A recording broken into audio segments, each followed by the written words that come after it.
malo mo lere pe malo tang mau ke ahun ahu ata haine o Januari wafe woa tak dari vivia ki motor ke proklama pe mo nga historia mari he ta funua ko proklama ahuni te tala noa ki a fotofiri ko tu ha takala ua fika fitu o ko umai a fotofiri ki tala noa he fia fini he o kuia ne mahuinga whaka historia ki he tūku au mai ai haatu ha atakalaua ko fotofiri na tupu ia pa mi a mo ngā tonga ko tu ha atakalaua fika ono pea ko ne whae a manutapu ko o whiwhine o wake pe ko wake pe mi haapai pea hangi pe ko ia mu o si mea i ngahi proklama mai ki mua ko mo ngā tonga na pure ia i he haatu ha atakalaua whakafuafua ki he tautahani matolu noa pea o si pea mo ngā tonga pea haukata fotofiri ko tu ha atakalaua fika fitu ia na mari rewa a fotofiri pea mo whiwhine ko atalua pea ko loto ki u ko mai a fotofiri ka u foki mai o tala noa ki he historia o atalua ko atalua ko o whiwhine si isi ia o whatawhi ko tu tonga no tolu noa pea ko mahu inga ko koe o mari ko a fotofiri pe mo atalua he koe fufua tokotaha eni ke hoko ha o whiwhine o ha tuitonga ko ene principal wife pe ko ne mari ulaki pe kono toi whakarea koe taha ke toi mahinongi ko fotofiri ai fufua tuiha atakalaua ke mari pe moha o whiwhine o ha tuitonga pe koe mari ko ia o kuhoko ia ko ene principal wife o ku mari e fuki ai ka venga koni ka fotofiri he o ku ne o mai e ia ngahi moni o toi ma lunga angi i he tuku au mai koe ai ha atui ha atakalaua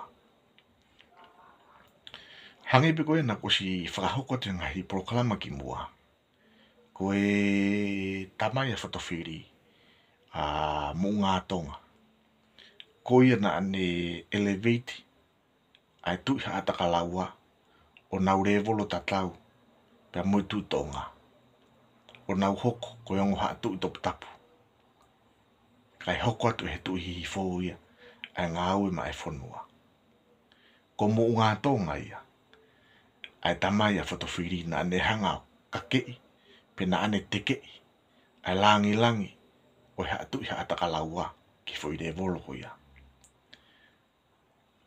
mari e taimi koe na hoko koe a fotofiri ia ki he taloni to hanga fotofiri ia o toi teke i langi ai tu ha atakalaua ki hatu unga o toi maalunga pe koe ne teke i koe ni na tupu ia pe mihi ene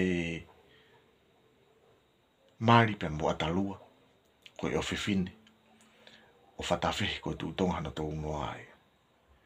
Pe hangi pe koe na ko si whamatala atu. Ko atalua. Ko principal wife ia a whatawhiri. Pe ako whatawhiri. Ko fuafua tu i hataka laua ia. Ke mari pe moha o whiwhine. O hatu tonga. whatatau ki ngai historia tau mau.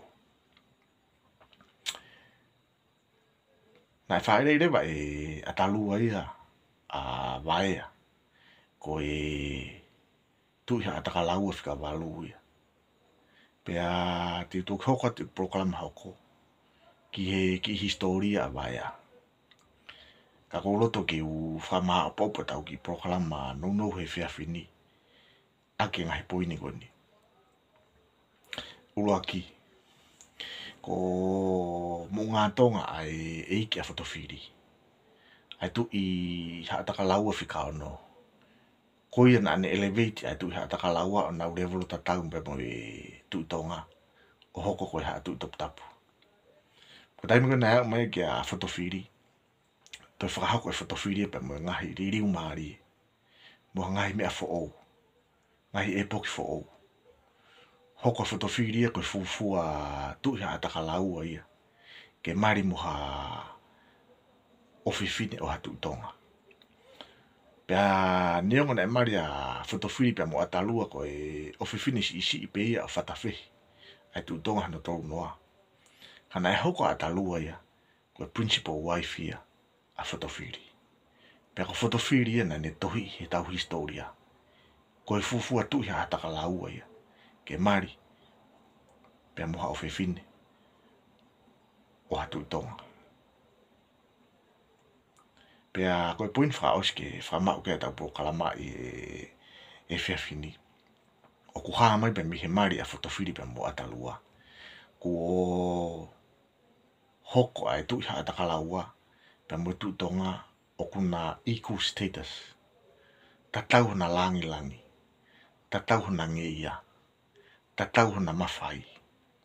Ko na whemari aki. Pea ko holoke ngahi āwahe wahe. Na ane tau awhiki naua mi ai. Pea una whātou hoko pe ko ongo hatui topu tapu. Kai hoko atu e ngata ia. Ai ngāue ma e whanua. Pea mo tu hihifo. Ko ki proklama no ue ki he whiawhini. Ka hoko atu proklama. Ki he tu he ataka laua whika walu ki a waea. Ko whohai au atalua. Pea mo whatowhiri. O ko amanaki pe o mahino ki ka winga ko whakatalano atua he whiawhini. E ko whamanatu atu. Ke subscribe mai ke channel. Ka ke mau e ngai tānoa whungani. Mo ngai historia maari o tau whanua. Tau wete mo ai ki he pon. Ka mo toka.